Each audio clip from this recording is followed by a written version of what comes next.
নমস্কার। জয় শ্রীকৃষ্ণ। বন্ধুরা, কখনো কি আপনার মনে হয়েছে আমি এত পরিশ্রম করছি তবু কেন ফল পাচ্ছি না? অথবা ভবিষ্যতের চিন্তায় আমি আজকের কাজটাই ঠিকমতো করতে পারছি না? যদি এমন মনে হয় তাহলে আজকের ভিডিওটি আপনার জন্য।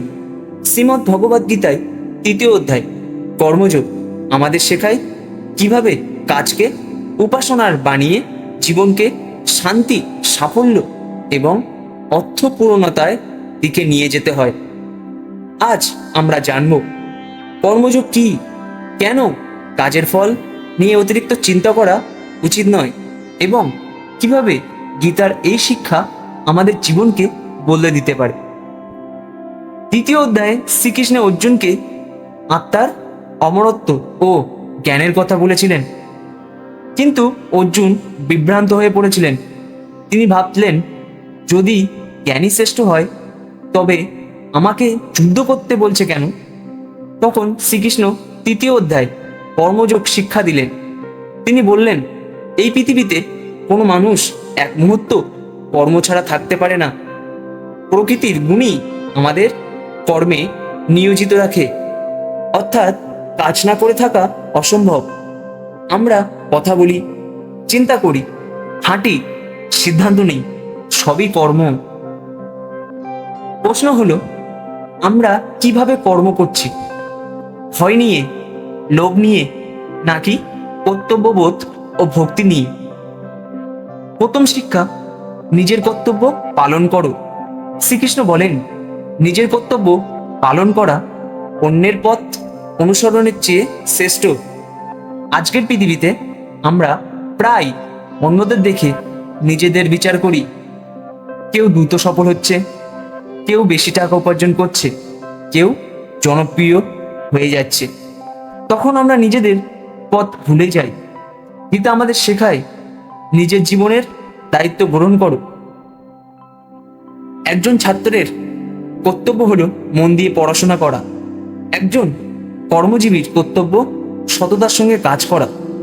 একজন সন্তানের কর্তব্য বাবা মাকে সম্মান করা। সাফল্য শুরু হয় যখন আমরা অন্যদের সঙ্গে তুলনা করা বন্ধ করে নিজের কর্তব্যের প্রতি নিবেদিত হই।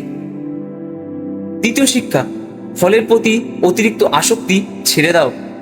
আমাদের বেশিরভাগ দুশ্চিন্তার মূল কারণ হলো, যদি ব্যর্থ হই, যদি মানুষ আমাকে নিয়ে হাসে, যদি আমি সফল না হই। ফল নিয়ে অতিরিক্ত চিন্তা আমাদের বর্তমানকে দুর্বল করে দেয়। একজন কৃষক বীজ বপন করেন, যত্ন নেন, জল দেন, কিন্তু তিনি প্রতিদিন মাটি খুঁড়ে দেখেন না যে গাছটা কত বড় হলো। তিনি নিজের কাজ করেন এবং প্রকৃতির উপর বিশ্বাস রাখেন। এইভাবে গীতায় বলে, তোমার অধিকার শুধু কর্মের উপর, ফলের উপর নয়। তুমি তোমার সর্বোচ্চ প্রচেষ্টা দাও, সততার সঙ্গে কাজ করো, নিয়মিত পরিশ্রম করো, ফল সঠিক সময়ে আসবে। তৃতীয় শিক্ষা, কাজেই উপাসনা বানাও।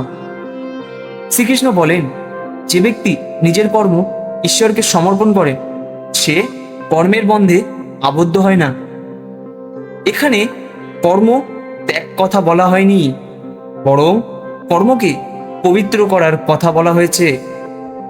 যখন আমরা শুধু লাভের জন্য কাজ করি তখন ভয় ও চাপ বাড়ে, কিন্তু যখন আমরা মনে করি এই কাজটি ঈশ্বরের সেবা, তখন কাজের মধ্যে আনন্দ আসে। একজন শিক্ষক যখন নিষ্ঠার সঙ্গে ছাত্রদের পড়ান, একজন ডাক্তার যখন মানব সেবাকে উপাসনা মনে করে, একজন ছাত্র যখন পড়াশোনাকে নিজের কর্তব্য ও সাধনা মনে করেন, তখন সাধারণ কাজও আধ্যাত্মিক হয়ে ওঠে। জীবনে কর্মযোগে কিভাবে প্রয়োগ করবেন? প্রতিদিন নিজের কর্তব্য তালিকা তৈরি করুন। অন্যের সঙ্গে তুলনা করা বন্ধ করুন। ফল নয়, প্রক্রিয়ার উপরে মন দিন। প্রতিটি কাজ শুরু করার আগে মনে মনে বলুন, হে কৃষ্ণ, এই কর্ম তোমার উদ্দেশ্যে সমর্পণ করলাম। নিয়মিত সততার সঙ্গে কাজ করুন। বন্ধু, শ্রীমদ্ ভগবদ্ গীতার 3য় অধ্যায় আমাদের শেখায়, কর্ম থেকে পালিয়ে নয়, কর্মকে পবিত্র করেই জীবনে শান্তি ও ও সাফল্য অর্জন করা যায়। মনে রাখবেন, কর্ম করো নিষ্ঠার সঙ্গে, ফলের চিন্তা ঈশ্বরের উপরে ছেড়ে দাও। যে মানুষ নিষ্ঠার সঙ্গে নিজের কর্তব্য পালন করে এবং ঈশ্বরের উপর বিশ্বাস রাখে, তার জীবনে সাফল্য, শান্তি ও আত্মবিশ্বাস একদিন অবশ্যই আসবে। জয় শ্রীকৃষ্ণ, হরে কৃষ্ণ। ভিডিওটি ভালো লাগলে লাইক, শেয়ার, সাবস্ক্রাইব করতে ভুলবেন না।